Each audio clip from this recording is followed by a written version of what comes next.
नमस्ते प्यारे बच्चों, आज हम बात करेंगे चैप्टर 4.C की बात करेंगे।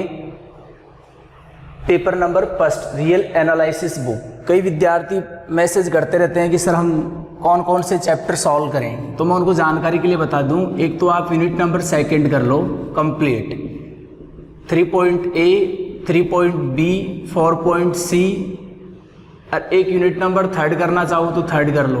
यदि थर्ड में आप ओनली 5.A, 5.B कर रहे हो, देखो वैसे आपको बता दूं चैप्टर 5 के अलावा यूनिट थर्ड में आपके चैप्टर 5 के अलावा और भी चैप्टर हैं, 4.D और E है। लेकिन देखो ये भी मैटर फट के जाओगे तो आपके 20 नंबर तो कवर हो जाएंगे, 3.A, 3.B, 4.C और चैप्टर 5। लेकिन जिन विद्यार्थियों का रीमान इंटीग्रेशन फटा हुआ है वो एक बार 6.A और B के एग्जाम्पल वगैरह फट के चल जाना, थ्योरम वगैरह, क्योंकि क्या पता यहाँ से कोई क्वेश्चन हार्ड आ जाए तो वहाँ आप क्वेश्चन सॉल्व कर दो रीमान इंटीग्रेशन से। तो इसमें कोई दिक्कत वाली बात आपको नहीं होनी चाहिए, क्योंकि रीमान इंटीग्रेशन करीब करीब सबका पढ़ा हुआ है। जो विद्यार्थी चाहते हैं कि सर हम तो कैसे भी पास हो जाएं, वो ज़्यादा मैटर मत करना, ये कर लेना। ये 20 नंबर का मैटर है। कितने नंबर का मैटर है? अब इतना सा तो फट के जाना ही पड़ेगा आपको। देखो कुछ विद्यार्थी बोलते हैं सर इम्पोर्टेंट भी बता दो हमारे को, तो मैं बोलता हूँ वो एक तुक्का होता है कि जैसे मान लीजिए मैंने बता दिया, आपकी किस्मत बढ़िया रही तो वो क्वेश्चन मिल जाएंगे, आपकी किस्मत खराब रही तो वो क्वेश्चन नहीं मिलेंगे। वो तो एक हम आइडिया बिठाते हैं कि हाँ ये क्वेश्चन आ सकते हैं, कोई जरूरी थोड़ी वो आई एग्जाम में, एक आइडिया है वो। तो आप इन चीज़ों के भरोसे मत रहो, जो भी फटो मैटर वो कंप्लीट फट के जाना आप, कंप्लीट क्वेश्चन, कंप्लीट एग्जाम्पल। जो ज़्यादा पढ़ना चाहते हैं वो एक बार चैप्टर नंबर 6.A, 6.B जो रीमान इंटीग्रेशन है उस चैप्टर की भी स्टडी करके जाना, क्योंकि पढ़ाया हुआ आप सभी प्यारे विद्यार्थियों को ऑफलाइन क्लासेज में भी पढ़ाया हुआ आपको पता होगा। जो ये मैटर करके जाएंगे अच्छे तरीके से, उनको भी 20 नंबर का मैटर आराम से मिल जाएगा एग्जाम में, क्योंकि ये 16 नंबर यहाँ से आराम से, क्योंकि एक यूनिट कंप्लीट है। ये यूनिट नंबर सेकंड में 3.A, 3.B, 4.C है। ऊपर वाला क्वेश्चन भी यहीं से आएगा और वाला क्वेश्चन भी यहीं से आएगा। अरे 4 नंबर आराम से यहाँ से कवर हो जाएंगे, 20 नंबर का मैटर कवर हो गया। लेकिन क्या पता कोई क्वेश्चन आपसे सॉल्व नहीं हो यहाँ से बेटे, तो एक ऑप्शन जो विद्यार्थी हैं उनके पास एक ऑप्शन होना चाहिए, वो चैप्टर नंबर 6 का हो जाएगा। ओके, देखो हम बात करेंगे आज चैप्टर 4.C की। देखो 4.C चैप्टर की हम केस स्टडी करवाएंगे आज सबसे पहले आपको।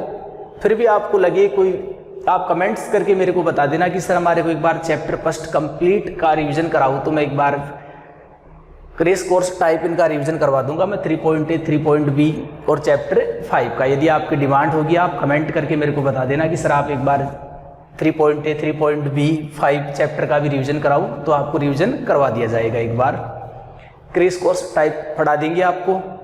और सभी विद्यार्थी देखो, एक तो स्ट्रेस, बहुत से विद्यार्थी एग्जाम का ज़्यादा स्ट्रेस ले रहे हैं अपने आप पे, तो आपको फ्री माइंड पढ़ाई करनी है। कोई लंबा चौड़ा सिलेबस है नहीं, कोई कंपटीशन एग्जाम की तरह। ये तो फिक्स होता है कि आपको ये मैटर पढ़ना है, दिक्कत ही नहीं है, पढ़ा हुआ है सबका, आराम से सॉल्व करके आओ एग्जाम में, ये पढ़ना है।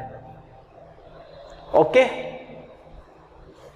तो आज हम चैप्टर 4.C चैप्टर की स्टडी करेंगे। सबसे पहले हम बात करें थ्योरम की, बात कर रहे हैं हम 4.09 की बात कर रहे हैं। देखो थ्योरम 4.C, देखो आप क्या पढ़ोगे,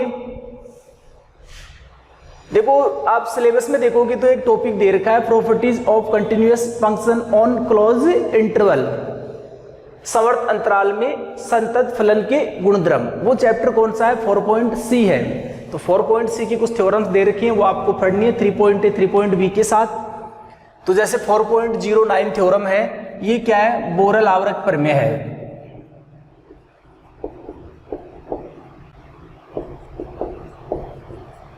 वही आपके पास बोरेल कवरिंग थ्योरम दे रखी है। एक बार इसका स्टेटमेंट देखो आपके पास, अब कंप्लीट पढ़ाएंगे तो टाइम लग जाएगा बहुत ज्यादा, तो मैं थोड़ा सा बता देता हूं आपको। बोरेल आवर्त प्रमेय का सबसे पहले स्टेटमेंट याद रखो।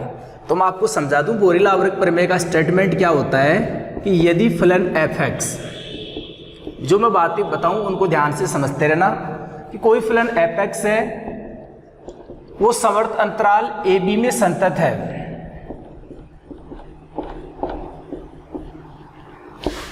संतत हो तथा तब अंतराल ए बी को परिमित n उपअंतरालों में, n उपअंतराल हमने ले लिए, जैसे में विभाजित करने पर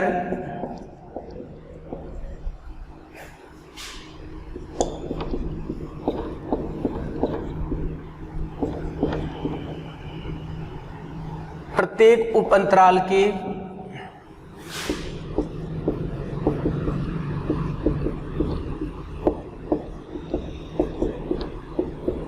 किन्हीं दो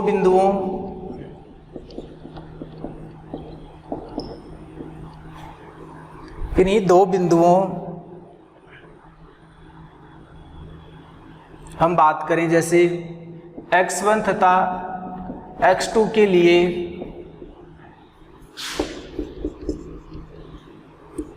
fx1 माइनस fx2 का मोड लेस देन एप्सिलॉन होता है। ये x1 x2 क्या है, एक ही उपअंतराल के दो बिंदु हैं।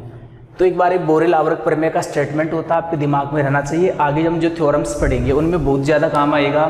तो जो बोरेल कवरिंग थ्योरम आपके पास, उसका स्टेटमेंट क्या होता है कि आपके पास कोई फंक्शन एफ एक्स है और वो कोई क्लोज इंटरवल ए बी में क्या है, कॉन्टिन्यूस है, तब उस इंटरवल ए बी को हम यदि कोई फाइनाइट एन सब इंटरवल में डिवाइड करते हैं, अंतराल समवर्त अंतराल ए बी को हम परिमित एन उपअंतरालों में विभाजित करते हैं, तो जो एन उपअंतराल हैं उसके कोई भी एक उपअंतराल के कोई भी दो बिंदु ले लो आप, उसके लिए हमेशा ये होता है, याद रखना है। आगे देखो मैं आपको पढ़ाऊंगा 4.10 से।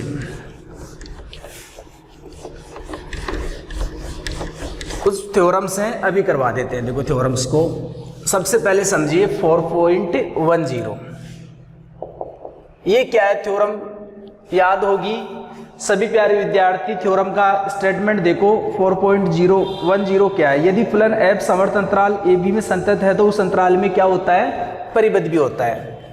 थ्योरम समझ में आ गई होगी। 4.10 क्या है, यदि फलन एफ समवर्त अंतराल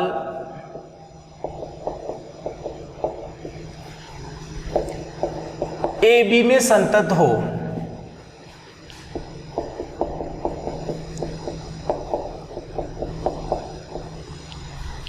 तो फलन एफ उस अंतराल में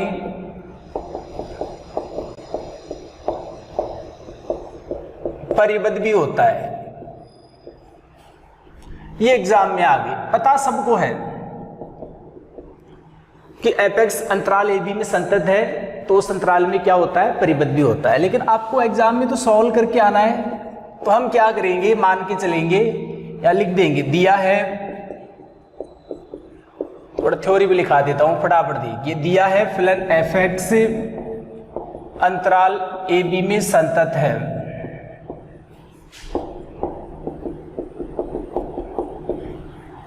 माना ए बी के एन परिमित उपअंतराल, मैंने एन परिमित उपअंतराल क्या मान लिए, बात को समझते रहना, क्योंकि बोरेल आवर्त प्रमेय लगाएंगे यहाँ। हम क्या करेंगे देखो अभी समझा देंगे। माना ए बी के एन परिमित उपअंतराल मैंने क्या मान लिए, ए नॉट से A1, A1 से A2, ऐसे ही कोई I1 उपअंतराल भी आएगा आपके पास, या R1 ले लीजिए, कैसे ले लीजिए आप, AR-1 AR चलता रहेगा। ऐसे ही लास्ट में क्या आएगा आपके पास, AN-1 AN और AN इक्वल। देखो मैंने क्या किया, बात को समझो। देखो दे रखा है कि फलन एफ एक्स क्या है, अंतराल ए बी में संतत है, और हमने माना कि ए बी है, उसके एन परिमित उपअंतराल क्या है, ये है। अतः बोरेल आवर्त प्रमेय से जो बोरेल आवर्त प्रमेय है, प्रमेय से मैंने आरवां उपअंतराल ले लिया। देखो मेरा टारगेट क्या है, हम क्या करेंगे, हमें fx को क्या करना है, अंतराल AB में परिबद्ध दिखाना है और संतत लेके चलना है। तो हम क्या करेंगे, fx को जैसे पहले मैं आरवें उपअंतराल में क्या दिखाऊंगा, आरवां उपअंतराल यहाँ क्या है, कोई स्वैच्छिक उपअंतराल है, तो मैं fx को क्या करूंगा, सबसे पहले आरवें उपअंतराल में परिबद्ध दिखाऊंगा।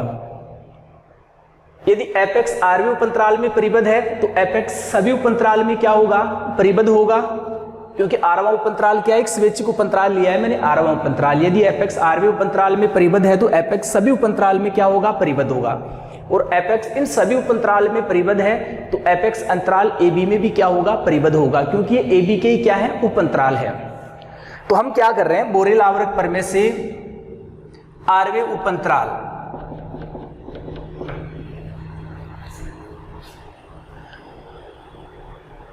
बोरेल आवर्त प्रमेय से आरवें उपअंतराल हमें पता है क्या होगा, आरवां उपअंतराल AR-1 AR के दो स्वैच्छिक बिंदुओं के दो बिंदुओं लिख दीजिए।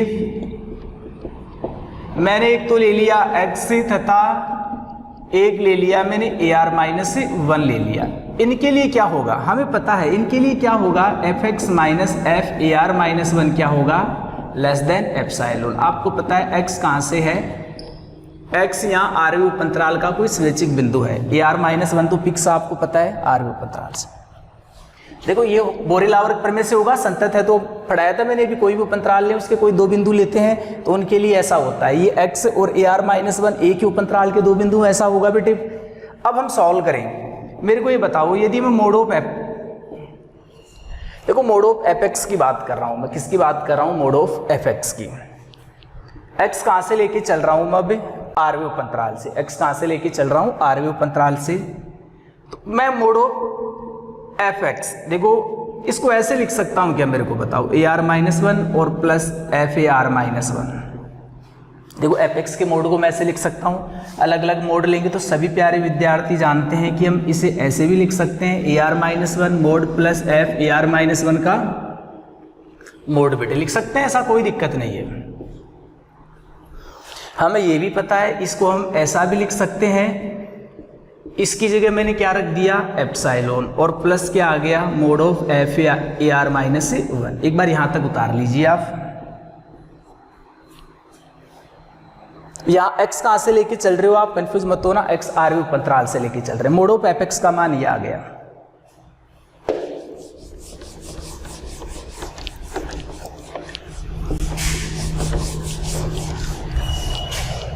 देखो अब हम आगे देखें, अब समीकरण 2 में मैंने x की जगह क्या ले, समीकरण 2 मत बोलो आप, 2 में लिख दो डायरेक्टली, समीकरण थोड़ी है तो असमीका है, आप जानते हैं। 2 में x बराबर हम क्या लेंगे, AR लेने पर, 2 में x बराबर क्या लेंगे, AR लेने पर। तो x की जगह AR लेंगे, सबको पता है क्या होगा, FAR का मोड, और यहां से क्या आएगा, एप्सिलॉन प्लस FAR-1 का मोड। कोई दिक्कत नहीं है, इसको मैं ऐसे भी लिख सकता हूं, जैसे मैंने ये लिख दिया FAI-1 लेस देन एप्सिलॉन, इसमें कोई दिक्कत थोड़ी है किसी विद्यार्थी को। अभी देखो आप बताना मेरे को एक बात, FAI-1 और मैंने यहाँ क्या लिख दिया, I = 1 to R-1, और यहाँ भी मैंने लिख दिया I = 1 to R-1। वो तो कोई दिक्कत नहीं है, वो R के पदों में आएगा अभी आंसर, वो तो R की जगह I लिख दो, कोई दिक्कत नहीं, वो I उपअंतराल की बात हो जाएगी। अपना टारगेट क्या है, इसका मान निकालना है। तो मैंने x की जगह AR ले सकता हूं, क्योंकि x मेरे को पता है आरवें उपअंतराल का कोई बिंदु है, ले लिया मैंने। अब इसको मैंने ऐसे लिख दिया, R की जगह I लिया है, लेकिन वही I मैंने कहां से कहां तक लिया है, दोनों जगह सेम किया है मैंने, क्योंकि इस AI को मैंने AI माइनस R को I लिखा है तो R-1 को भी क्या लिखा है, I-1, तो कोई दिक्कत नहीं है। अब इसको सॉल्व करोगे, I की जगह 1 लोगे तो क्या आएगा बताइए, FA1 आएगा, R की जगह 2 लेंगे, I की जगह 2 लेंगे तो क्या आएगा, FA2 का मोड, और लास्ट में I की जगह अपन क्या लेंगे बताइए आप मेरे को, I की जगह R-1 लेंगे और r-1 से पहले भी मेरे को बता दो क्या आएगा, आप समझ में आ जाए आपके अच्छे तरीके से। FAR-1 देखो आप फटाफट 1 से लेकर कहाँ तक चलेंगे, r-1 तक चलेंगे। r-1 से पहले सबको पता है क्या आता है, r-2 आता है। अब देखो आपको पता है ये समेशन ये अलग अलग आएगा, तो आप ये जानते हैं जैसे i = 5 दे रखा है, यहाँ 3 दे रखा है, तो कैसे लिखते हो आप, पहले i की जगह क्या रखते हो 1, 3 ही आएगा, फिर i की जगह 2, ऐसे 3 5 बार आता है, आपको पता हो तो सिग्मा का। तो ऐसे i की जगह 1 रखेंगे, i नहीं है तो एप्सिलॉन का एप्सिलॉन, फिर i की जगह 2 रखेंगे, 3 रखेंगे तो एप्सिलॉन ही आता रहेगा। कितनी बार आएगा, 1 से लेकर r-1 बार आएगा, तो r-1 एप्सिलॉन प्लस, देखो फिर i की जगह 1 रखोगे तो क्या आएगा, FA0, i की जगह फिर आप 2 रखोगे तो क्या आएगा, FA1, i की जगह 1 रखेंगे तो आपको पता है क्या आएगा, बन लेंगे तो i की जगह 2 रखेंगे, 2 - 1 आएगा। ऐसे लास्ट में i की जगह आप क्या रखोगे बताइए मेरे को आप, r-1, तो यहाँ पर क्या आएगा, i की जगह r-1 रखेंगे तो r-2 आएगा। अब इसको सॉल्व कर रहे हैं तो सबको पता है यहाँ से लेकर यहाँ तक कैंसिल होगा, देखो FA1 से लेकर कहाँ तक कैंसिल होगा, यहाँ तक, तो इधर तो क्या बचेगा, FAR-1 का मोड, और उधर क्या बचेगा, r-1 एप्सिलॉन और प्लस FA का मोड बेटे। ए नोट का मान आपको पता है, उपअंतराल में देखना ये था। अब इस मान को आप कहाँ रख देना, इसको दे देना आप 2 के बाद क्या दिया था वो लिख देना, 2 व 3 से लिख देना। 2 व 3 से क्या होगा, हम यहाँ मान रख देंगे, तो fx का मोड और यहाँ लेस देन, देखो FAR-1 के मोड का मान ये रखोगे तो एप्सिलॉन कटेगा, एक तो बचेगा r एप्सिलॉन और एक क्या बचेगा, FA का मोड। तो और फॉर ईच आपको पता है x बिलोंग्स टू क्या है, AR-1 AR। तो मेरे को बताओ fx है वो आर्य उपअंतराल में परिबद्ध होगा कि नहीं होगा, आपको पता है ना परिबद्ध क्या होता है। जैसे आपको जैसे fx को अंतराल ab में परिबद्ध दिखाना है तो आपको ये दिखाना पड़ता है, जैसे x कहाँ से लेके चलना पड़ता है, ab से, कि मोड ऑफ fx।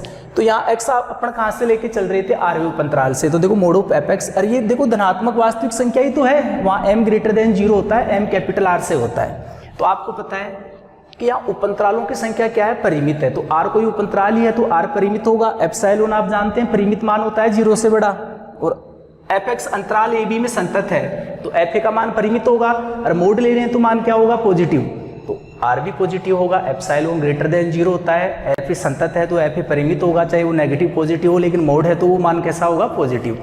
तो कंप्लीट पॉजिटिव मान है ये। तो mode of fx less than क्या आ रहा है, कोई धनात्मक वास्तविक संख्या, और x आर्य उपअंतराल से लेके चल रहे हैं, तो यहां से प्रूफ हो गया कि fx क्या होगा, आर्य उपअंतराल में क्या होगा, परिबद्ध। इसी प्रकार मैं बात करूं, मैं यहां लिख दूं कि fx का मोड, जब x मैं कहां से लूंगा मेरे को बताइए आप, जब मैं x कहां से लूंगा, जैसे मैंने ये आर्य उपअंतराल के लिए कैलकुलेशन की है, इसी प्रकार मैं यदि x को nवें उपअंतराल से लेता, x को कहां से लेता मैं, nवें उपअंतराल से, तो मेरे को पता r की जगह क्या आता, n ही आता, यहाँ तो ऐसे ही ऐसे ही आता। जब nवें उपअंतराल से लेता इस प्रकार, तो कहने का जैसे आर्य उपअंतराल में आपने परिबद्ध दिखा दिया, इसी प्रकार मैं fx को क्या दिखा सकता हूँ, nवें उपअंतराल में भी क्या दिखा सकता हूँ, परिबद्ध। तो लिख देना आगे, अतः सिद्ध होता है कि fx संवर्त अंतराल, आगे लिखना है, अतः सिद्ध होता है कि fx संवर्त अंतराल ab के प्रत्येक उपअंतराल में परिबद्ध है, इसलिए fx संवर्त अंतराल ab में भी परिबद्ध होगा। ओके,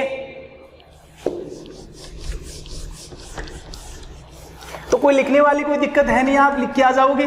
बातों को समझना आपको और आराम से मजे से क्या करना है, सॉल्व करना है।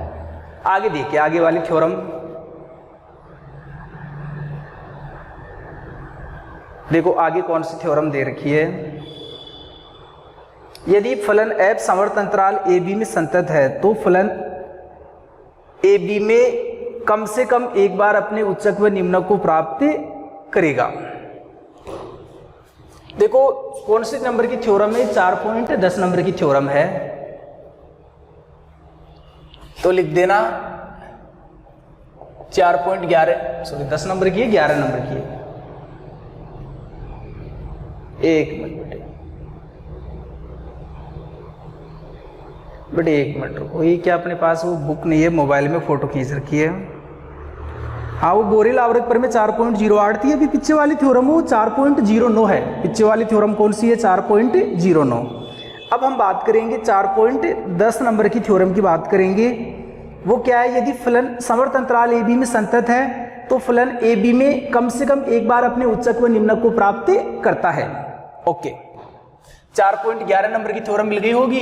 थ्योरम क्या है? यदि फलन समवर्त अंतराल ए बी में संतत है, फलन समवर्त अंतराल ए बी में संतत है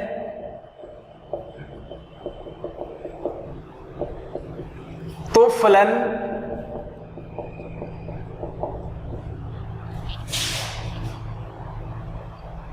वही समवर्त अंतराल ए बी में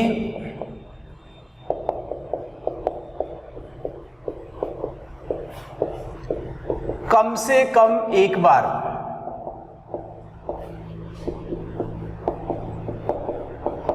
अपने उच्चक व निम्नक को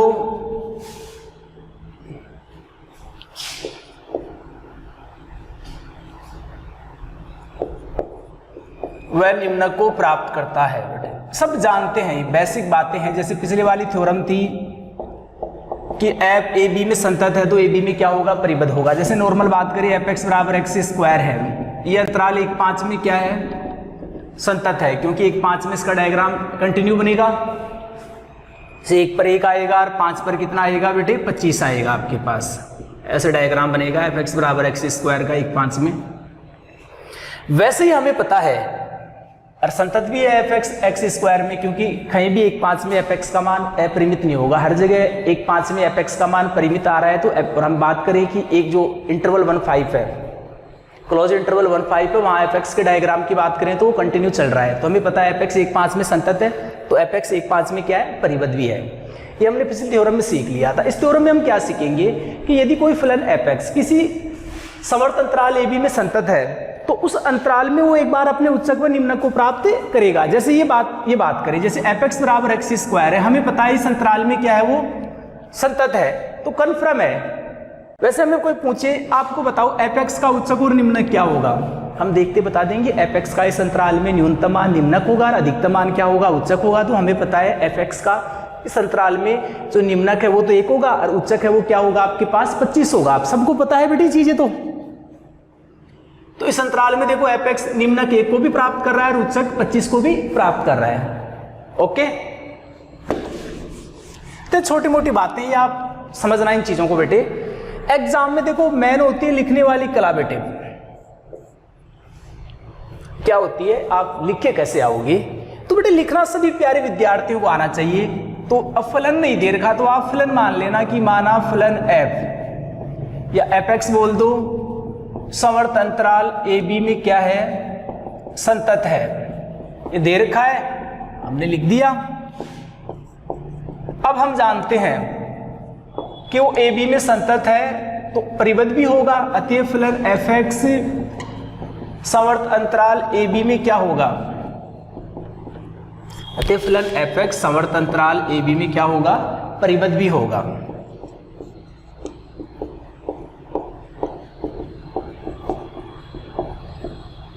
परिबद्ध भी होगा।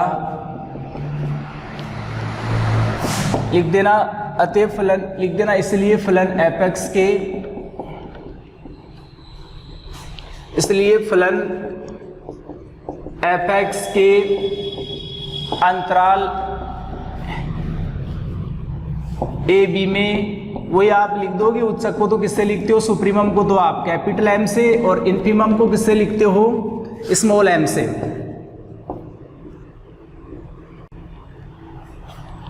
विद्यमान होंगे।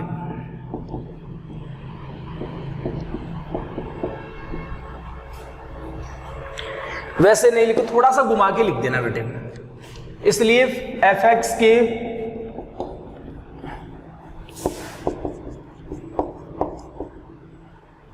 उच्चक कैपिटल एम तथा निम्नक स्मॉल एम क्या है? विद्यमान है, विद्यमान होंगे। वही अब हमें सिद्ध करना है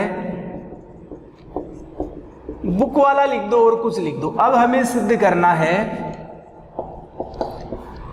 कि fx अंतराल ए बी के किन्हीं दो बिंदुओं, बुक वाला अल्फा बीटा ले रहा, आप कुछ भी ले लो, किन्हीं दो बिंदुओं सी तथा डी पर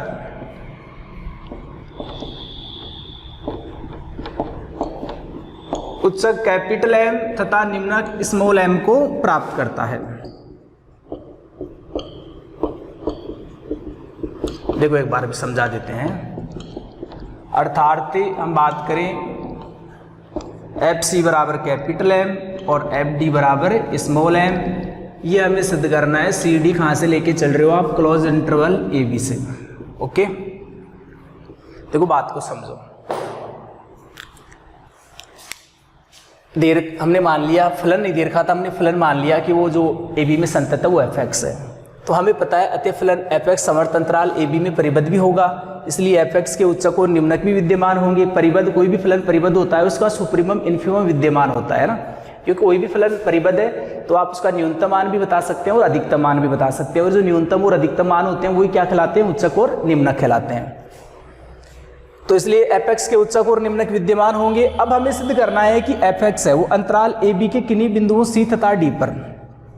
अब हमें सिद्ध क्या करना है? प्रश्न क्या बोल रहा है कि जो एफ एक्स है वो समवर्त अंतराल ए बी में कम से कम एक बार अपने उच्चक व निम्नक को प्राप्त करता है। कहने का अर्थ ये सिद्ध करना है कि जो एफ एक्स है वो समवर्त अंतराल ए बी के किन्हीं दो बिंदुओं या एक बिंदु, लेकिन जो एफ एक्स है वो अंतराल ए बी के बिंदुओं पर उच्चक व निम्नक को कम से कम एक बार प्राप्त करता है। कहने का जो एफ एक्स का मान जो उच्चक है कैपिटल एम और जो एफ एक्स का निम्नक है स्मॉल एम, वो अंतराल ए बी के किन्हीं बिंदुओं पर आना चाहिए। तो एफ एक्स वो अंतराल ए बी के किन्हीं बिंदुओं सी और डी पर किसको प्राप्त करता है? उच्चक और निम्नक को। ही हमें प्रूव करना है कि ए बी के किन्हीं दो बिंदुओं पर एफ एक्स का मान क्या आ रहा है? कैपिटल एम और स्मॉल एम। ये प्रूव करना है हमें, उच्चक व निम्नक को प्राप्त करता है। वो बिंदु कहां से होने चाहिए? समवर्त अंतराल ए बी से। तो कोई बड़ी चीज नहीं, तो आप समझ गए होंगे। देखो इस थ्योरम को हम लिखने की कला भी आपको समझ में आ रही होगी। बेटे कोई चीजें वैसे नहीं कि आप बुक में दे रखा है वैसे लिखो, बातें समझ में आनी चाहिए। अब उच्चक व निम्नक को हमें दिखाना है कि अंतराल ए बी में एफ एक्स अपने उच्चक व निम्नक को प्राप्त करता है, लेकिन कुछ एफ एक्स का मान नहीं दे रखा, 2x वगैरह ऐसे कुछ। यदि मान नहीं दे रखा है तो आप समझ जाना ऐसी कंडीशन में हम विरोधाभास नियम से प्रूव कराते हैं, जो हमें सिद्ध करना होता है वो। तो इसे हम विरोधाभास नियम से सिद्ध करेंगे, इसे हम विरोधाभास नियम से सिद्ध करेंगे। वही है यदि संभव हो तो माना कि, यदि संभव हो तो माना कि एफ एक्स एक लेके चल लो पहले। जैसे एफ एक्स उच्चक को प्राप्त नहीं करता है, फॉर इज एक्स का मान कुछ भी ले लो, पहले अपन उच्चक की बात कर लेते हैं।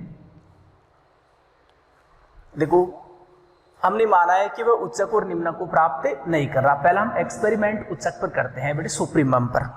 विरोधाभास नियम से सिद्ध कर रहे हैं। हमें दिखाना है कि अंतराल ए बी के किसी बिंदु पर वह किसको प्राप्त करता है? उच्चक को प्राप्त करता है। हमने मान लिया, विरोधाभास नियम में तो उल्टा मान के चलेंगे। हमने माना कि अंतराल ए बी के किसी भी बिंदु पर उच्चक को प्राप्त नहीं करता है। तो क्या होगा? देखो आप वीडियो को रोक के एक बार उतार लो आप।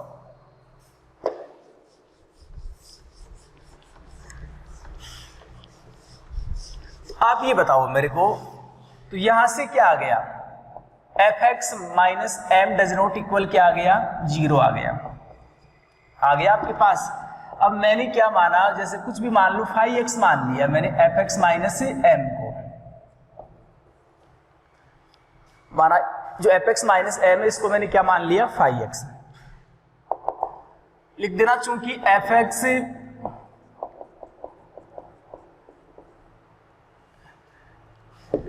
डायरेक्ट बता दें बेटे, इसलिए 5x भी क्या होगा? आप थोड़ा लिख देता हूं। चूंकि एफ एक्स अंतराल ए बी में संतत है, चूंकि एफ एक्स अंतराल ए बी में संतत है तथा m कोई परिमित संख्या है, आपको पता है m कोई अचर संख्या है, क्योंकि उच्चक निम्नक अचर संख्या ही होती है बेटे। m कोई परिमित अचर संख्या है बेटे। इसलिए फाई एक्स भी क्या होगा, फाई एक्स भी अंतराल ए बी में क्या होगा, संतत होगा। ये बात समझ में आ गई? क्योंकि अचर संख्या हमेशा क्या होती है, कॉन्टिन्यूअस होती है। अचर हमेशा कॉन्टिन्यूअस होता है, तो एफ एक्स अचर कॉन्टिन्यूअस दे रखा है, एम अचर है तो कॉन्टिन्यूअस होगा। और दो अचर फलनों का अंतर भी क्या होता है, एक अचर दो संतत फलनों का अंतर भी क्या होता है, संतत होता है। तो फाई एक्स भी क्या होगा, अंतराल ए बी में क्या होगा, संतत होगा। अतः परिबद्ध भी होगा। अतः फाई एक्स अंतराल ए बी में क्या होगा, क्योंकि ये थ्योरम पढ़ी थी हमने पीछे भी, अंतराल ए बी में क्या होगा, अतः फाई एक्स अंतराल ए बी में क्या होगा, परिबद्ध भी होगा। आपको पता है इस चीज का। और परिबद्ध होगा तो हमें पता है कि फाई एक्स है वो क्या होगा, वो लेस देन इक्वल के, जहां के क्या आपको पता है, ग्रेटर देन 0। जानते हो परिबद्ध वाला नियम, के बिलोंग्स टू आर। क्योंकि संतत है तो हमने पढ़ा था भी थ्योरम में कि वो कोई भी फलन संतत है किसी अंतराल में तो उस अंतराल में परिबद्ध भी होता है। तो फाई एक्स क्या होगा, परिबद्ध भी होगा। और फाई एक्स परिबद्ध है तो उसका मोड ऑफ क्या होगा, लेस देन इक्वल कोई धनात्मक वास्तविक संख्या। अब यहां से हम बात करें, देखो फाई एक्स का मैंने मान क्या रख दिया, यहां से बताइए आप। फाई एक्स का मान क्या रखा मैंने, एफ एक्स, फाई एक्स का मान मैंने रखा है, लेकिन फाई एक्स को मतलब आप फाई एक्स प्रूफ नहीं हो पाएगा फिर एफ एक्स माइनस एम। तो एक काम करो, ये ले लो आप,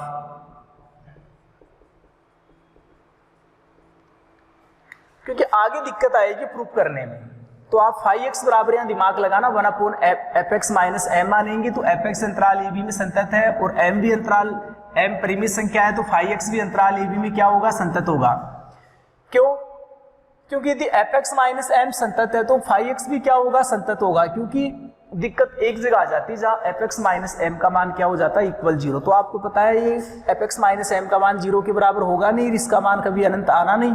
तो फाई एक्स भी क्या होगा, संतत होगा। तो फाई एक्स परिबद्ध भी होगा। अब यहां से हम सॉल्व करें, फाई एक्स की वैल्यू हमने क्या ली है, एफ एक्स माइनस एम, और ये क्या आ गया, लेस देन इक्वल के।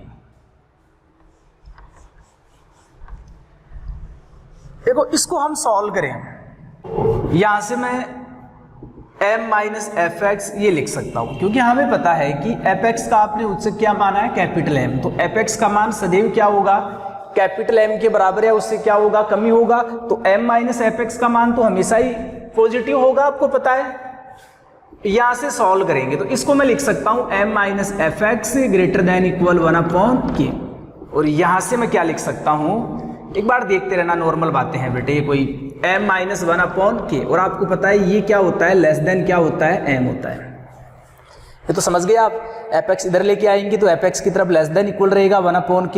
ये मान हमें पता है m से छोटा है, तो आपने प्रूव कर दिया F x less then m। अब मैं बोल के बताऊंगा आपको, जो असंभव है लिख देना, जो असंभव है, क्योंकि यहां एफ एक्स का उच्चक कैपिटल M है। देखो यहां तो ये आ रहा है, एफ एक्स क्या आ रहा है, लेस देन m। ऐसा हो सकता है क्या, बताओ?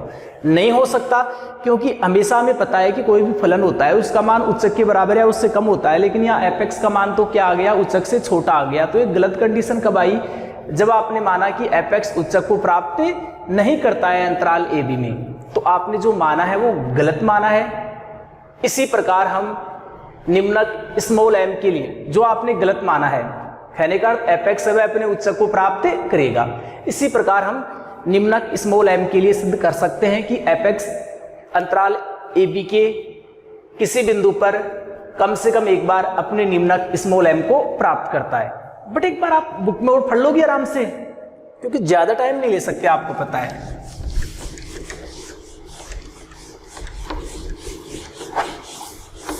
देखो आगे वाली थ्योरम देखो आप कौन सी है। हाँ, ये थ्योरम पढ़ा रहा हूं, बहुत इंपॉर्टेंट है। ये आपकी 2% बनाएगी जो आज क्लास होगी। यहां से कम एक थ्योरम अवश्य आएगी बेटे। और एक थ्योरम का अर्थ है कि वो 4 नंबर की आएगी, 4 के डबल होंगे 8 नंबर। तो आगे देखिए 4.11 देखिए आप, यदि फलन f समवर्त अंतराल a b में संतत है तथा c belongs to a b पर एक ऐसा बिंदु है कि f c does not equal 0। देखो 4.11 सबके पास बुक होगी मेरे हिसाब से, तो मैं बता देता हूं क्या क्या दे रखा है। दिया है फलन fx, जो फलन fx है वो समवर्त अंतराल a b में क्या है, संतत है। ये दे रखा, देखो लिखने की तो आप में कला आई जानी चाहिए बेटे। अब कई विद्यार्थी बोलते हैं सर लिखिए कैसे, अरे कुछ भी नहीं है बेटे, कुछ भी नहीं है। आप देखो 3.A 3.B की बात करो, आपको बेसिक अच्छे तरीके से आना चाहिए कि सीमा क्या होती है, लिमिट क्या होती है, लिमिट पॉइंट क्या होता है, कन्वर्जेंट क्या होता है, डाइवर्जेंट क्या होता है, बाउंडेड अपर बाउंडेड के लिए क्या देखते हैं, लोअर बाउंडेड के लिए क्या देखते हैं। ये बेसिक आपको फंडामेंटल है, इनके कुछ इनका नॉलेज होना बहुत जरूरी है। यदि ये बातें आपको आती हैं तो कोई दिक्कत नहीं। अब जैसे थ्योरम है, अब आराम से थ्योरम दी हुई आएगी कि ये सिद्ध करो, तो आराम से थ्योरम को पढ़ो पहले तो। कि एक तो दे रखा है 4.11 की फलन f है वो समवर्त अंतराल a b में संतत है, और क्या दे रखा है, ये भी दे रखा है, तथा c belongs to a b के लिए एफ सी क्या है, ये भी दे रखा है कि एफ सी क्या है, डज नॉट इक्वल क्या है, 0 है। एफ सी क्या है, डज नॉट इक्वल 0 है। अब हमें सिद्ध करना है, अब हमें सिद्ध करना है, ये देखो अब हमें सिद्ध करना है कि x, अब हमें सिद्ध करना है delta greater than 0, x belongs to c minus delta c plus delta के लिए fx तथा fc के चिन्ह क्या होते हैं, समान होते हैं। सभी प्यारे विद्यार्थी देखते उड़ा देना बेटे, fx तथा fc के चिन्ह क्या होते हैं, समान होते हैं बेटे। ये प्रूव करना आपको। तो बताइए क्या इसमें कुछ भी नहीं है। देखो ये तो आप समझ गए कि fc यहाँ डज नॉट इक्वल 0 है, तो fc या तो ग्रेटर देन 0 होगा या fc क्या होगा, लेस देन 0 होगा। 0 के बराबर नहीं है तो या तो fc 0 से बड़ा होगा या 0 से छोटा होगा। देखो क्योंकि fx लिख देना डायरेक्टली, x बराबर c पर क्या है, संतत है, सबको पता है। क्योंकि fx इस अंतराल में संतत है, तो आपको याद आ रहा होगा कि जब fx क्लोज इंटरवल में संतत होता है तो उस ओपन इंटरवल के प्रत्येक बिंदु पर क्या होता है, fx संतत होता है। तो c क्लोज इंटरवल का ही, ओपन इंटरवल का ही कोई पॉइंट है। ये याद होगा, आपने पढ़ा होगा कि fx समवर्त अंतराल a b में संतत कब होता है, बताइए। एक तो ओपन इंटरवल a b में संतत होना चाहिए और a पर दाईं सीमा विद्यमान होनी चाहिए, वो a पर दाईं सीमा विद्यमान होनी चाहिए और x बराबर b पर क्या होनी चाहिए, बाईं सीमा विद्यमान होनी चाहिए। ये तो आप जानते हैं x बराबर a पर दाईं सीमा क्यों निकालते हैं, क्योंकि इंटरवल a b की बात है, तो आप a से उधर ही जाओगे तो कुछ प्लस करोगे तो दाईं सीमा, b से इधर आओगे तो बाईं सीमा। तो हमें पता है कि fx close interval a b में कॉन्टिन्यूअस है, तो fx एक ओपन इंटरवल a b में कॉन्टिन्यूअस होगा, और fx है x बराबर a पर जो आपके पास जो राइट लिमिट आपके पास वो विद्यमान होगी, और x बराबर b पर जो लेफ्ट लिमिट है वो क्या होगी, विद्यमान होगी आपके पास। ये देखते हैं हम। तो fx अंतराल a b में संतत है तो ओपन इंटरवल में भी संतत होगा, और c क्या है, कोई ओपन इंटरवल का ही कोई पॉइंट है, तो fx c पर भी क्या होगा, संतत होगा। तो हम जानते हैं बेटे fx x बराबर c पर संतत है, तो हमने एक थ्योरम पढ़ी थी, ये हम जानते हैं कि fx माइनस fc का मोड क्या होता है, लेस देन एप्सिलॉन। ये होता है fx x बराबर c पर संतत होता है, तो ये होता है, याद रखना बेटे आप, क्योंकि चिन्ह की बात हो रही है, साइन की बात हो रही है, तो ये वाला। वैसे fx x बराबर c पर संतत है तो आपको पता है ये भी तो होता है कि limit x tends to c x बराबर क्या होता है, fc। अरे यही तो है। देखो x माइनस सी क्या आ रहा है, पास ही है, क्योंकि मान क्या आ रहा है, लेस देन डेल्टा। तो fx और fc भी देखो वो लगभग बराबर होते हैं x टेंड्स टू c पर, तो यहां भी पास ही है वो। तो हम समझ गए कि fx x बराबर c पर संतत है, हम जानते हैं संतत होता है तो ऐसा होता है। अब ये आप सभी प्यारे विद्यार्थी जानते होंगे कि इसको मैं क्या लिख सकता हूं, x बिलोंग्स टू, इसको लिख सकता हूं x belongs to c minus delta और c प्लस डेल्टा, या पूरा तो क्या लिखा हूं मैं, समझाया तो देता हूं आपको थ्योरम को डायरेक्ट। देखो आप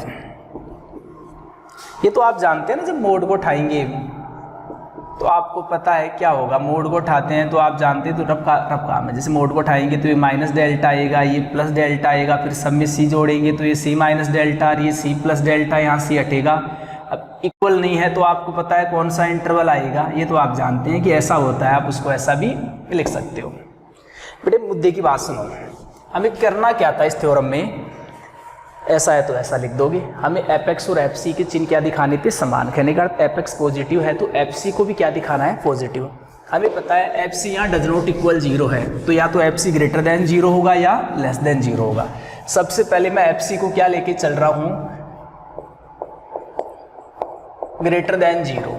तो आपको पता है मैंने एप्सिलॉन बराबर ये मान लिया 1/3 एफ सी, क्योंकि मेरे को पता है एप्सिलॉन का मान हमेशा 0 से बड़ा होता है। तो एफ सी 0 से बड़ा है तो ये भी क्या होगा, 0 से बड़ा होगा। तो इसको भी आप ये लिख दो, एक काम करो थोड़ा सा यहाँ लिख दो। आपको पता है इसको भी मैं क्या लिख सकता हूँ, ये तो सभी प्यारे विद्यार्थियों को पता होगा मेरे हिसाब से। इसको मैं क्या लिख सकता हूँ, f c minus epsilon, f c plus epsilon, क्योंकि वही मोड उठाएंगे तो माइनस एप्सिलॉन से कहाँ तक आएगा, f x minus f c का मान प्लस एप्सिलॉन, फिर सब में एफ सी जोड़ेंगे ये आ जाएगा। लिख देना एक में मान रखने पर, एक में एप्सिलॉन की जगह 1/3 एफ सी रख दो तो क्या आएगा, f c minus 1/3 f c, और ये एफ एक्स और ये एफ सी और एप्सिलॉन की जगह 1/3 एफ सी। सॉल्व करेंगे, सबको पता है एफ एक्स कहाँ से कहाँ तक आएगा, 2/3 एफ सी आएगा आपके पास, और यहां पर क्या आएगा, लेस देन 4/3 एफ सी आएगा। ये आएगा आपके पास। अब आपको पता है यहां से देखो एफ एक्स क्या आ रहा है, बताओ ग्रेटर देन क्या आ रहा है, 2/3 एफ सी आ रहा है। क्योंकि एफ सी क्या है, 0 से बड़ा है, तो ये मान भी क्या आएगा, 0 से बड़ा। तो एफ सी 0 से बड़ा लेके चल रही थी और आपने एफ एक्स को क्या दिखा दिया, 0 से बड़ा, और x आपको पता ही है कहां से कहां तक है, तो ये दिखाना था हमें। एक बार वही है, एफ सी को क्या लेके चलना है, लेस देन 0, और एफ एक्स को भी क्या दिखाना है, लेस देन 0 दिखाना है। तो अब की बार एप्सिलॉन, बेटे कुछ जरूरी नहीं 1/3 मानो, 1/10 भी मान लो, लेकिन मानने का तरीका फिक्स होना चाहिए आपका। फिक्स कैसे, क्या एप्सिलॉन को ऐसा मान सकते हैं, नहीं। ऐसा मानेंगे तो देखो एफ सी लेस देन 0 तो ये मान लेस देन 0 आएगा। हमें पता है एप्सिलॉन ग्रेटर देन 0 होता है, तो ये नेगेटिव है तो माइनस से गुणा करके मानो आप। अब ये मान एफ सी नेगेटिव है, पॉजिटिव बनेगा, अब ये मान 0 से बड़ा होगा। लेकिन ऊपर 1/3 माना है तो यहाँ भी 1/3, ऊपर 1/5 मानो तो यहाँ भी 1/5। वो आपको पता है एप्सिलॉन हमेशा क्या होता है, 0 से बड़ा। तो एप्सिलॉन का जो वैल्यू मानो ना, वो आप क्या मानना, ग्रेटर देन 0। तो एप्सिलॉन ये मान सकते हैं क्योंकि मान 0 से बड़ा है। वही एक में मान रख दोगे, अभी रखा था एप्सिलॉन की जगह क्या रखोगे बताइए, 1/3 एफ सी। तो एफ सी है, ये माइनस 1/3 एफ सी रखेंगे एप्सिलॉन की जगह, तो प्लस होगा आपको पता है। और ये वही एफ सी है, एप्सिलॉन की जगह क्या रखोगे, माइनस 1/3 एफ सी। तो एफ एक्स कहाँ से कहाँ तक आ गया बताइए, वही 3/4 एफ सी आएगा, और उधर क्या आएगा, 2/3 एफ सी। वही आप यहाँ से क्या लिखोगे, देखो आप ये वाला, क्योंकि समझ जाओगे पहले कि हमें ये लेस देन 0 लेके चल रहे हैं, एफ एक्स को क्या दिखाना है, लेस देन 0। तो ये वाली कंडीशन लेके चलना, f x less than 2/3 f c. F c 0 से छोटा है तो ये मान भी क्या होगा, 0 से छोटा होगा। आप बोलो सर ये वाली कंडीशन लो ना आप, फिर मान 0 से, बट ये कंडीशन लेंगे तो मान 0 से बड़ा कहाँ होगा। एफ एक्स यदि ये लेते तो भी एफ सी 0 से छोटा ही है, एफ सी तो ये थोड़ी कह सकते हैं जैसे एफ एक्स से माइनस, इसका एफ सी नेगेटिव है क्योंकि एफ सी को आप क्या मान रहे हो, लेस देन 0। तो एफ एक्स सी का मान जैसे माइनस का 10 मान लिया, तो जो भी हुआ -3/4। तो ये थोड़ी है कि एफ एक्स का मान इससे बड़ा है तो पॉजिटिव होगा, वो गारंटी थोड़ी है। जैसे एफ एक्स का मान लीजिए -5 से बड़ा है, तो वो गारंटी थोड़ी है एफ एक्स का मान पॉजिटिव हो। एफ एक्स का मान -5 से बड़ा है तो -4 भी हो सकता है, तो वही है। लेकिन ये गारंटी है कि यहाँ देखो एफ एक्स क्या आ रहा है, लेस देन 0 आ रहा है, तो कन्फर्म है वो नेगेटिव होगा। तो आप समझना, अपने को तो नेगेटिव दिखाना है, ये वाली कंडीशन ले लेंगे। तो एफ सी लेस देन 0 लेके चले, एफ एक्स को लेस देन 0 दिखाया, ग्रेटर देन 0 लेके चले एफ सी को, और एफ एक्स को भी क्या दिखाया हमने, ग्रेटर देन 0। तो बातें समझ में आ गई होंगी आपके। तो वही है ध्यान से पढ़ते रहो एक एक बात को। देखो अब हम नेक्स्ट थ्योरम की बात करें। क्या दे रखा है अपने, देखो आगे वाली थ्योरम निकालो 4.12 निकालो आप, कि यदि एक फलन f समवर्त अंतराल ए बी में संतत है और f और f भी विपरीत चिन्ह वाले हों तो कम से कम एक बिंदु c belongs to a b इस प्रकार विद्यमान है कि एफ सी बराबर क्या है, 0 है। तो कुछ नहीं, एक बार समझना, देखो एक बार तो लिख दो क्या दे रखा आप आराम से। देखो ये एक बात बता दूं मैं, इनका स्टेटमेंट भी याद करके जाना है। कौन सी प्रमेय, बोलजनो प्रमेय आपके पास। तो बोलजानो प्रमेय क्या है, दिया है। देखो थोड़ा सा मैं लिख देता हूं, एग्जाम में सॉल्व कैसे करके आओगे उसी तरीके से लिख देता हूं, आराम से लिखो बेटे। एग्जाम में दिया है फलन f, ये लिख के आ जाना आराम से, फलन f समवर्त अंतराल ए बी में क्या है, संतत है। सॉल्व कैसे करके आओगे वो समझा रहा हूं मैं। ए बी में संतत है, हमने लिख दिया, दे रखा था। आगे देखो और दे रखा है, तथा एफ ए एवं एफ बी क्या है, विपरीत चिन्ह वाले हैं। विपरीत चिन्ह वाले हैं।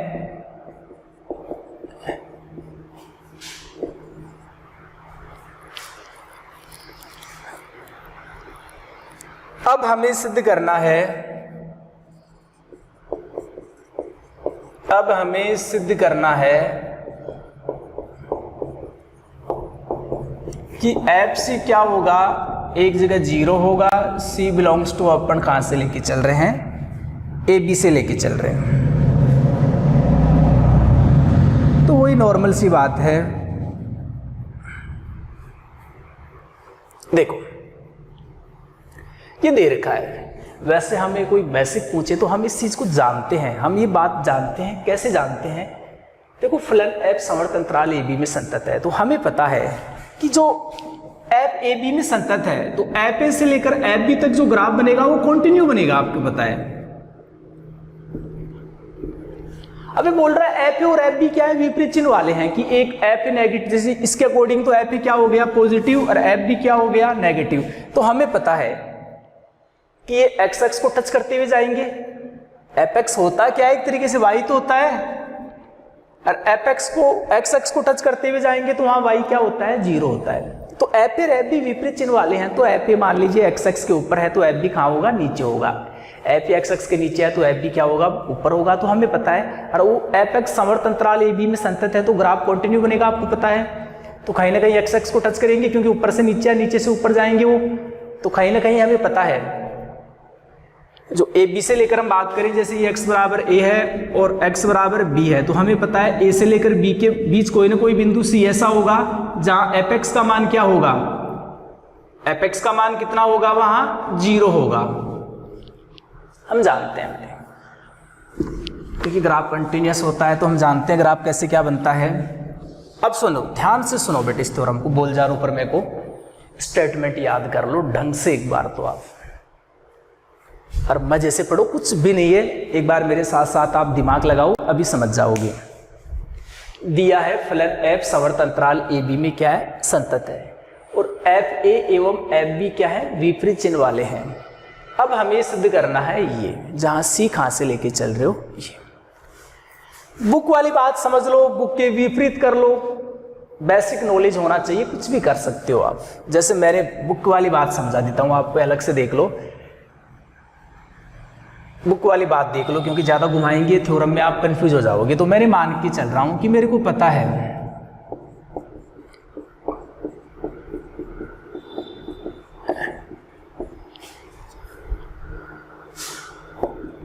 मेरे को पता है कि यहाँ एफ ए एफ बी क्या है, विपरीत चिन्ह वाले हैं। कहने का अर्थ एफ ए एफ बी का गुणा क्या है, लेस देन, विपरीत चिन्ह वाले, प्लस माइनस तो मान 0 से छोटा ही आएगा।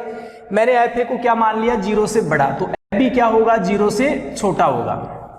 एफ ए ऊपर आएगा और एफ बी खाएगा नीचे। फिर एक समुच्चय मान के चल रहा हूं, माना बुक वाली बात समझा रहा हूं, बुक वाला क्या कर रहा है, देखो एक समुच्चय एस मान लिया, एस में अंतराल ए बी से वही बिंदु आएंगे जहां एफ एक्स का मान क्या होगा, ग्रेटर देन। बेटे देखो कुछ भी सोचने वाली बात नहीं, एफ ए और एफ बी क्या है, एफ ए और एफ बी हमें पता है विपरीत चिन्ह वाले हैं, तो एक जीरो से बड़ा होगा तो एक जीरो से क्या होगा, छोटा, एक का मान पॉजिटिव होगा तो एक का नेगेटिव, गुणा करेंगे तो हमें पता है मान जीरो से छोटा ही आएगा एफ ए एफ बी का। बेटे मैंने एक समुच्चय ले लिया, उस समुच्चय एस में मैं अंतराल ए बी के वही बिंदु लूंगा जिन पर एफ एक्स का मान क्या होगा, जीरो से बड़ा। तो लिख देना, चूंकि एफ ए क्या है, ग्रेटर देन क्या है, जीरो है, तो इसलिए हमें पता है कि जो नॉर्मल समझा रहा हूं मैं, एज है वो कहां किस में आएगा, एस में।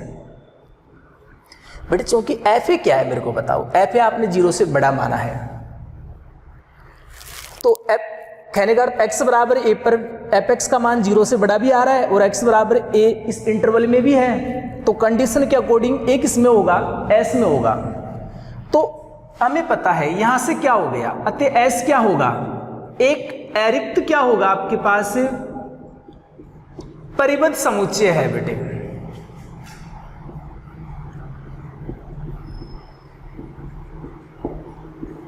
एस क्या होगा, एक अरिक्त परिबद्ध समुच्चय होगा। पता है क्यों बेटे, क्यों, क्योंकि एस में देखो एलिमेंट्स भी आ रहे हैं तो अरिक्त है, और परिबद्ध है ही क्योंकि एस का प्रत्येक अवयव कहां से आएगा, इंटरवल ए बी से आएगा, तो इंटरवल ए बी तो कोई फाइनाइट ही है क्योंकि उस इंटरवल में संतत है। अरे ए बी ऐसे है जैसे कोई इंटरवल 1 से 5 तक है, तो अब एस में मैं इस इंटरवल से कोई भी एलिमेंट्स लूंगा 1 से लेकर 5 तक, तो 1 से लेकर 5 तक एलिमेंट्स आ रहे हैं, तो ये इंटरवल है वो बाउंडेड होगा, क्योंकि इससे समुच्चय का मैं न्यूनतम मान भी बता सकता हूं और अधिकतम मान भी बता सकता हूं मैं। बात समझ में आ रही है? अब देखो, अतः एस क्या है आपके पास, एक अरिक्त परिबद्ध समुच्चय। बात समझ में आ गई? क्यों? क्योंकि अरिक्त है, क्योंकि एस में एलिमेंट्स है, और आपको पता है यहां से क्या होगा, यहां से क्या होगा, क्योंकि एस के जो एलिमेंट्स है इंटरवल ए बी से हैं, तो आपको पता है कोई ना कोई बाउंडेड वैल्यू आएंगी, तो लिख देना। इसलिए ये एक बात का ध्यान रखना, जो एस के अवयव हैं वो एफ एक्स के मान नहीं है, एस में जो एलिमेंट्स हैं वो कहां से लेके चल रहे हैं, इंटरवल ए बी से। एस में अंतराल ए बी के वो बिंदु आएंगे जिनके लिए फलन एफ एक्स क्या होगा, ग्रेटर देन जीरो होगा, जैसे यहाँ ए है वो एस में है। इसलिए समुच्चय एस के उच्चक तथा निम्नक विद्यमान होंगे। एस के उच्चक तथा निम्नक के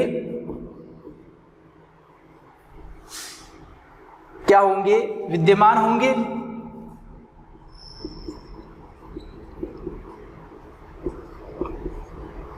उच्चक तथा निम्नक के क्रम से वही कैपिटल एम मान लो, उच्चक और निम्नक को क्या मान लो, स्मॉल एम क्या होंगे।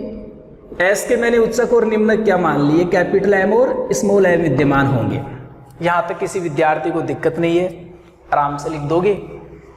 देखो अभी आपके दिमाग की एग्जाम होने वाली है, बहुत ही अच्छी वाली एग्जाम होने वाली है आपके दिमाग। देखो हमने मान लिया कि माना,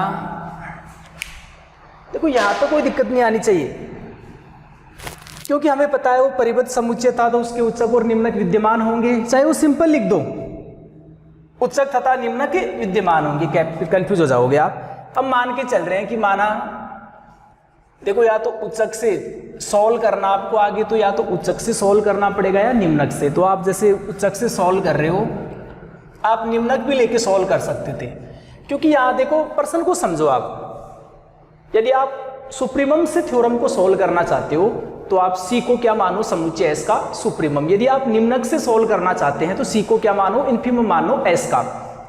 तो इसमें कुछ नहीं, एस मानना है और सी से सॉल्व कर रहे हैं, क्योंकि आंसर में देखो सी दे रखा है, हमें सिद्ध करना है कि c belongs to a b, f c equal क्या सिद्ध करना है, zero. F c equal zero सिद्ध करना है। तो मैं उच्चक से प्रूव कर रहा हूं, तो मैंने मान लिया कि माना समुच्चय एस का जो सुप्रीमम है वो क्या है, सी है। अतः जो एफ एक्स है, माना समुच्चय एस का उच्चक क्या है, सी है, तो हमें पता है, इसलिए एस क्या होगा, आपने जो समुच्चय एस है इसका उच्चक आपने क्या माना है, या नॉर्मल समझो आपने समुच्चय, क्योंकि ये परिबद्ध समुच्चय था तो उसके उच्चक और निम्नक विद्यमान होंगे, आपने उच्चक सी मान लिया। लिख देना चूंकि एफ एक्स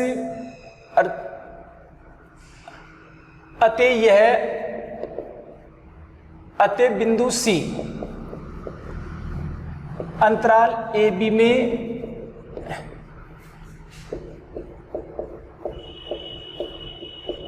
भी विद्यमान होगा। अरे आपने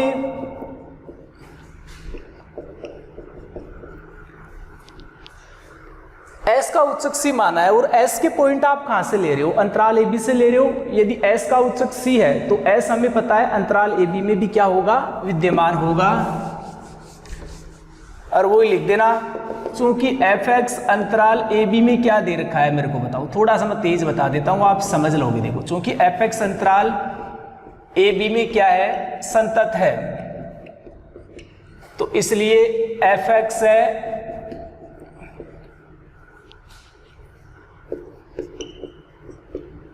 x बराबर सी पर भी क्या होगा, एफ एक्स है वो x बराबर सी पर भी क्या होगा, संतत होगा। ये आपको पता है सबको।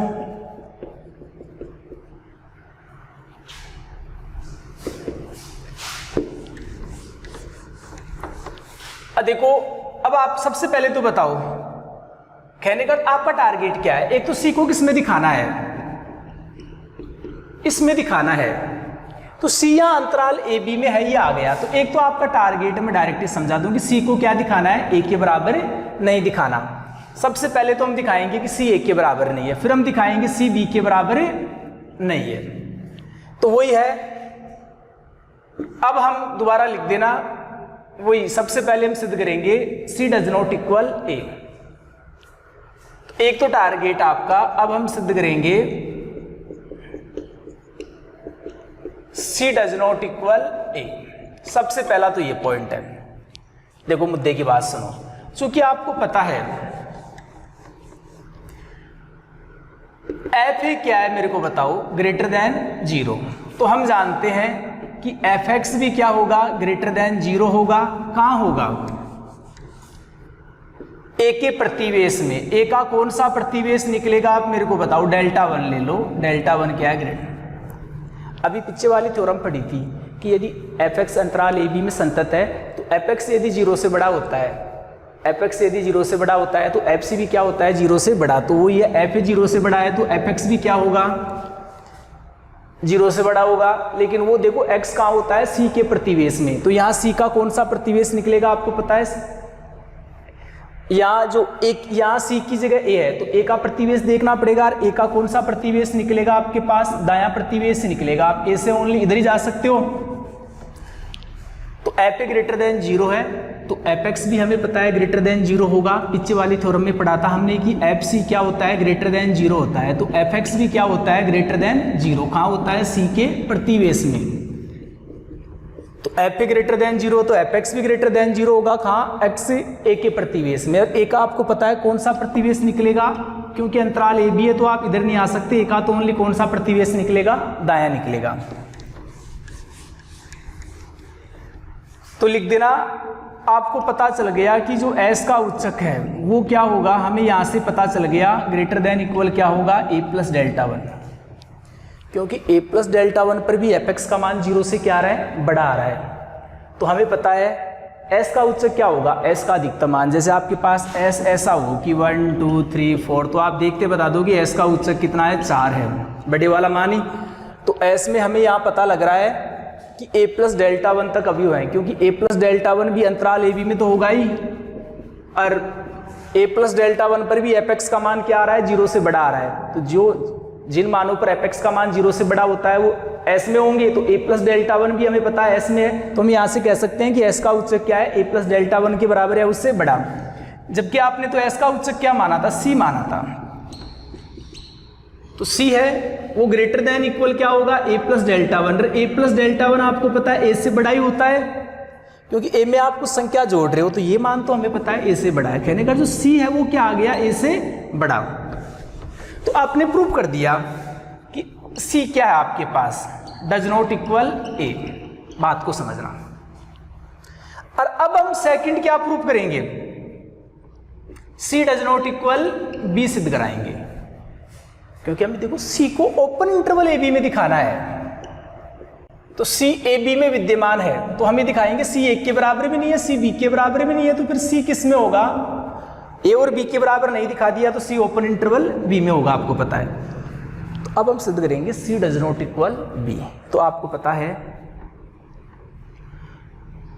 लिख देना आप, चूंकि यहां आपके पास देखो FB क्या माना आपने, चूंकि FB क्या माना है, लेस देन 0, अतः B समुच्चय S में विद्यमान है, S में विद्यमान नहीं होगा, इसलिए आपको पता है C does not equal B। अरे आपने ये तो माना था FA का मान 0 से बड़ा माना था, FB का मान 0 से छोटा, तो FB अपने को पता है 0 से छोटा है, तो जो B है वो समुच्चय S में नहीं है, क्योंकि S में तो वही पॉइंट है जिन पर फलन का मान क्या आ रहा है, 0 से बड़ा आ रहा है। अब ये बताओ, यदि B S में नहीं है तो B है वो S का उच्चक कहाँ से होगा, जो एलिमेंट्स S में नहीं है, जैसे 5 S का उच्चक कहाँ से होगा, 5 है ही नहीं तो कहाँ से होगा। तो हमें पता है कि यदि B S में नहीं है तो B है वो S का उच्चक नहीं होगा, कहने का जो S का उच्चक C है वो डज नॉट इक्वल क्या होगा, B। तो आपने ये प्रूव कर दिया, तो इसलिए आपने प्रूव कर दिया, यहाँ दिखाई दे रहा आपको। मैं वैसे आप थोड़ा बुक में देख लेना थोड़ा सा, क्या आपको पता है ज़्यादा टाइम लगा भी नहीं सकते, आपको पता है ये।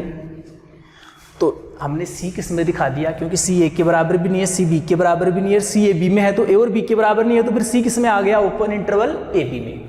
ओके, तो एक काम तो आपने कर दिया। अब आपका एक टारगेट और है, और वो टारगेट क्या है, ध्यान से सुनो आप।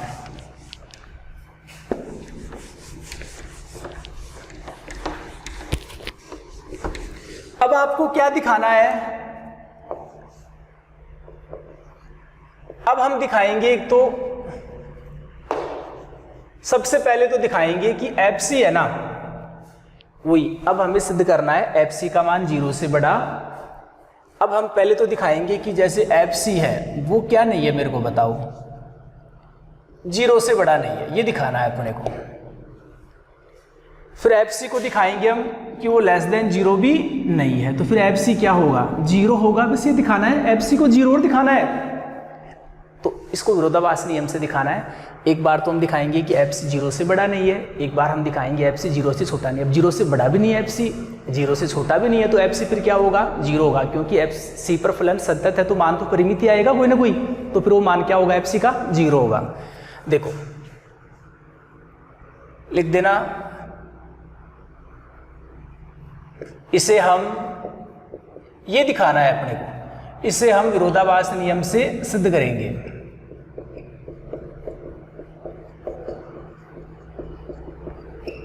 नियम से सिद्ध करेंगे, वो ही लिख दोगे आप, यदि संभव हो तो माना कि।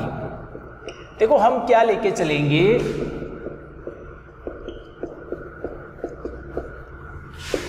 FC को क्या लेके चलेंगे, 0 से बड़ा।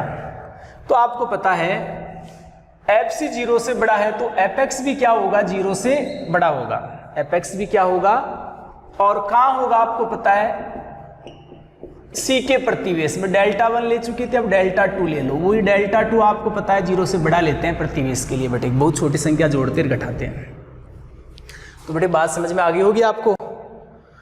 तो FC 0 से बड़ा है, क्योंकि हमें पता है यहाँ fx है वो C पर संतत है बेटे, और हमने पीछे वाले थ्योरम में पढ़ा था कि यदि जैसे FC ग्रेटर देन 0 है तो fx भी क्या होता है, ग्रेटर देन 0, x कहाँ होता है, C के प्रतिवेश में। ओके, अब यहां से मेरे को कौन बताएगा, हम एक बिंदु लेके चल रहे हैं, माना D बिलोंग्स टू S इस प्रकार है कि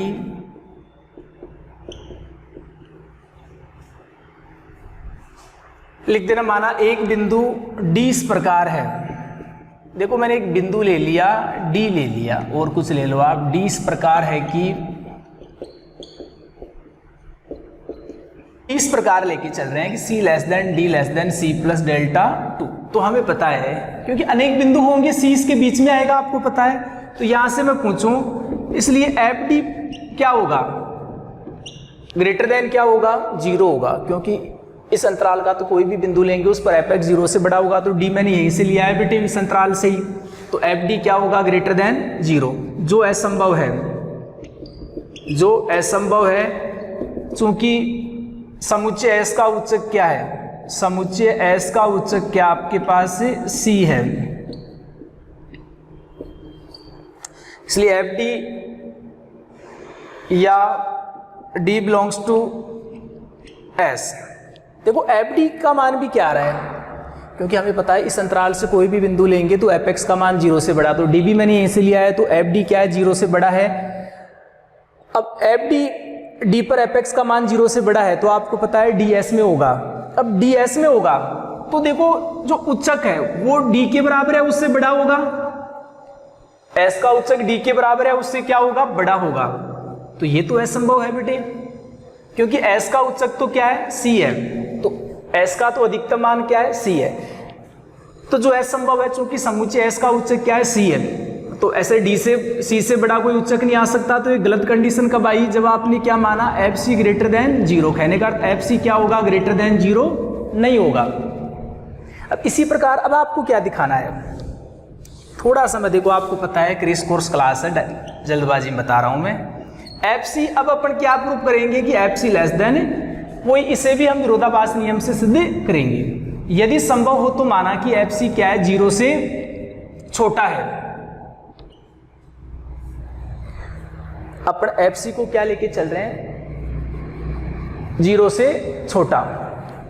तो जो असंभव है बेटे, क्यों, क्योंकि सी क्या है, समुच्चय एस का उच्चक है, तो सी पर तो एफ एक्स का मान हमेशा क्या होगा, 0 से बड़ा। तो ये तो साफ बात है कि एफ सी का मान 0 से छोटा नहीं हो सकता, क्योंकि सी किसका पॉइंट है, एस का, और एस के जो पॉइंट हैं जितने भी, उन पर एफ एक्स का मान क्या होता है, 0 से बड़ा। तो एफ सी तो हमें पता है डज नॉट इक्वल 0 नहीं होगा, तो f c does not equal 0 भी नहीं है, f c greater, f c not less than, f c 0 से छोटा भी नहीं है, f c not greater than भी 0 ये प्रूव कर दिया, तो फिर एफ सी किसके बराबर होगा, 0 के बराबर होगा। तो एक बार ढंग से पढ़ना, एक बार सबसे पहले सी डज नॉट बोल जानो, फिर मैं का स्टेटमेंट याद करो और एक बार देखो इसमें क्या क्या दिखाना है, तो पढ़ लोगे आप। फिर भी कोई दिक्कत आई बता देना मेरे को,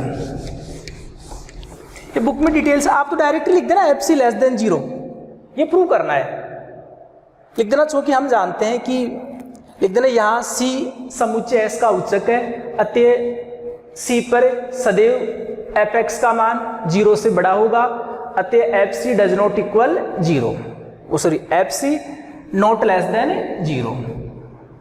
तो f c not less than 0, f c not greater than 0, तो एफ सी फिर क्या होगा, 0 के बराबर होगा। एक बार पढ़ना बेटे, एक लास्ट थ्योरम और रह गई है, उसकी भी चर्चा कर लेते हैं हम। देखो 4.13 पर में क्या है आपके पास, एक तो दे रखा है कि फलन एफ समवर्त अंतराल ए बी में क्या है, संतत है, और f a does not equal f b, तो फलन एफ अंतराल ए बी में एफ ए तथा एफ बी के मध्य कम से कम एक मान को ग्रहण करता है। बेटे मैं समझाई दूं क्या दे रखा है और क्या नहीं दे रखा।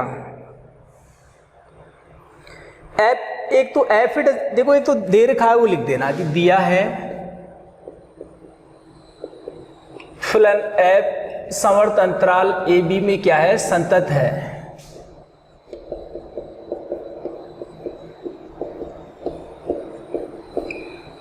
संतत है बेटे, और क्या दे रखा है मेरे को बताइए बेटे। एक दे रखा है f a does not equal f b, तो सीधी सी बात है, तो आपको पता है या तो एफ बी बड़ा होगा एफ ए छोटा होगा, या एफ ए बड़ा होगा एफ बी छोटा होगा, ये तो आपको पता है बेटे। और अब हमें सिद्ध करना है कि एफ उस अंतराल में एफ और ए और एफ बी के मध्य प्रत्येक मान को कम से कम एक बार ग्रहण करता है। बेटे एक बार पढ़ लेना, तो एक संख्या मान लो, बुक वाली बात ही पढ़ा देता हूं, माना एफ ए तथा एफ बी के मध्य की कोई संख्या क्या है, एफ ए तथा एफ बी के मध्य कोई संख्या क्या है, जैसे बुक वाला यू मान रहा है, यू मान लो, तो ये एफ और एफ बी के मध्य की संख्या है, या तो ऐसा होगा या ऐसा होगा। बात समझ गए? अरे यदि एफ और एफ बी बराबर नहीं है तो या तो एफ ए बड़ा होगा एफ बी छोटा होगा, या एफ ए छोटा होगा एफ बी बड़ा होगा, आपको पता है। अब u है, देखो इस कंडीशन में भी देखो एफ और एफ बी के बीच आ रही है, इस कंडीशन में भी देखो u कहाँ आ रहा है, एफ ए और एफ बी के क्या आ रहा है, u है वो एफ बी से तो क्या है बड़ा है, एफ ए से क्या है u छोटा है। दोनों यहाँ भी देखो u है वो एफ ए से बड़ा है, एफ बी से छोटा है। दोनों कंडीशन में u क्या है, एफ ए और एफ बी के मध्य की कोई संख्या है। तो अपना एक ही टारगेट है कि हमें क्या करना है कि एक संख्या u है, एफ एक्स है, वो इनके बीच के किसी मान को क्या करता है, ग्रहण करता है। जैसे अपना टारगेट है, जैसे एफ सी बराबर यू दिखाना, और सी किस में से है, यही बोल रहा है। एक बार और पढ़ लेते हैं बेटे, एक बार लैंग्वेज पढ़ लो आप, क्या दे रखा है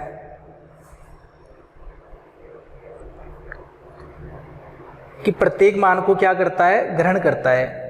तो f उस अंतराल में एफ ए और एफ बी के मध्य प्रत्येक मान को ग्रहण करता है। तो यही दिखाना है, एक c अपने को ओपन इंटरवल ए बी से, उस पर अपने को ये एफ ए और एफ बी के बीच वाला मान है वो दिखाना है, और कुछ नहीं करना। तो छोटी छोटी बातें हैं, देखते जाओ बेटे। तो हम क्या करेंगे, वही आपने जैसे g ले लिया, h ले लिया, जैसे जी एक्स बराबर क्या ले लिया, एफ एक्स माइनस यू, क्योंकि नॉर्मल थ्योरम में ज़्यादा घुमाने से कोई फायदा नहीं। दे रखा था, ये दे रखा था, आपको पता है ये होगा, मध्य की कोई संख्या u मान ली तो ऐसा आएगा। अब जी एक्स बराबर हमने क्या माना, F x minus f you.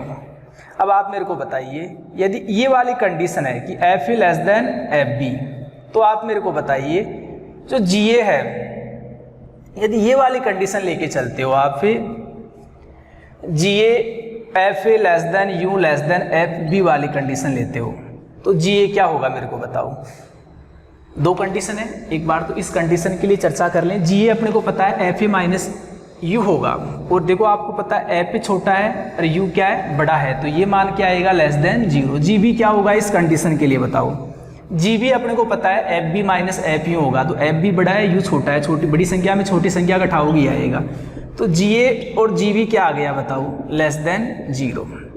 एक बार समझते जाओ, इस कंडीशन को लेके चल रहे हैं। यदि हम f a greater than u greater than f b, इस कंडीशन के लिए मेरे को बताओ क्या होगा। इस कंडीशन के लिए जी ए तो अपने को पता है ग्रेटर देन क्या होगा, क्योंकि जी ए क्या बनेगा, एफ ए माइनस यू, और एफ ए बड़ा है, यू छोटी संख्या घटाएंगे, और जी बी क्या होगा, लेस देन जीरो। तो जी ए डॉट जी बी क्या होगा, लेस देन क्या होगा, जीरो। अब मेरे को बताओ, बोल जानो पर में आपने क्या पढ़ी थी, बोल जानो पर में क्या थी बताओ, कि एफ एक्स यदि समवर्त अंतराल ए बी में क्या है, संतत है आपके पास, और एफ ए और एफ बी क्या है, विपरीत चिन्ह वाले हैं, तो c belongs to open interval a b के लिए एफ सी क्या होता है, जीरो। तो मेरे को बताओ कि जो जी एक्स है वो क्या अंतराल ए बी में संतत है क्या। हाँ, क्योंकि एफ एक्स अंतराल ए बी में संतत है, यू कोई परिमित संख्या है इनके बीच की, तो एफ एक्स अंतराल ए बी में संतत है, यू अचर है, तो यू भी अंतराल ए बी में संतत होगा, और दो संतत फलनों का अंतर है जी एक्स, तो जी एक्स भी क्या होगा, अंतराल ए बी में संतत होगा। तो जी एक्स है वो अंतराल ए बी में क्या है, संतत है, और जी ए और जी बी बताओ कैसे हैं, विपरीत चिन्ह वाले हैं, क्योंकि उनका गुणा क्या आ रहा है, लेस देन जीरो। तो बोल जानो पर में से एक बिंदु C है, वो ओपन इंटरवल ए बी में ऐसा होगा जिसके लिए GC का मान कितना होगा, जीरो। GC आपको पता है यहां से क्या बनेगा, FC माइनस यू बनेगा। तो FC बराबर क्या आ गया, U आ गया, for C belongs to a b. बात समझ में आ गई बेटे। हमें ये प्रूव करना था कि एफ एक्स है वो एफ ए और एफ बी के मध्य के मान को ग्रहण करेगा। तो एफ एक्स देखो इस अंतराल में जो एफ ए और एफ बी के बीच का मान यू था उसके बराबर आ रहा है, देखो तो आप समझ जाओगे। एक बार मैं ये बोल रहा हूँ, जो थ्योरम्स वगैरह पढ़ाई गई है इनको आराम से पढ़ो। यदि आपकी डिमांड है कि सर 3.A 3.B और चैप्टर 5 के भी आप वीडियोस वगैरह बनाओ, तो अपलोड कर देंगे जल्दी वो क्रेश कोर्स। इसको तो थोड़ा मैंने आराम से पढ़ाया 4.C को, तो उनको थोड़ा तेज पढ़ा देंगे अपन, है ना, 3.A 3.B। ओके।